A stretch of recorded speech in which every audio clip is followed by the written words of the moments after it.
थांबा. जे करून जीवाचे रान दिला सर्वांना समतेचा मान अशी भीमरावाची शान भारताचे लिहिले त्यांनी संविधान भारताचे लिहिले त्यांनी संविधान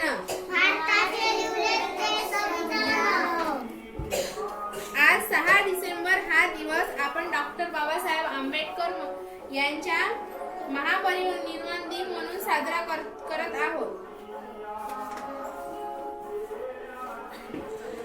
भारताचे राज्यघटनेचे शिल्पकार डॉक्टर बाबासाहेब आंबेडकर यांचा जन्म 14 एप्रिल 1891 रोजी मध्य प्रदेशातील महू या गावी झाला. त्यांच्या वडिलांचे नाव रामजी तर आईचे नाव भीमराव.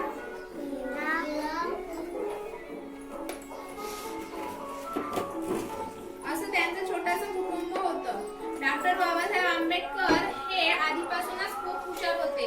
त्यांना अभ्यासाची खूप जिज्ञासा होती. अभ्यासामध्ये त्यांना खूप अडीअडचणींना सामोरे जावे लागले, तरी पण त्यांनी त्या अडचणींवर मात करून आपल्या भारताचे संविधान लिहिले. भारताच्या संविधानाचा आपल्याला आज खूप मोठा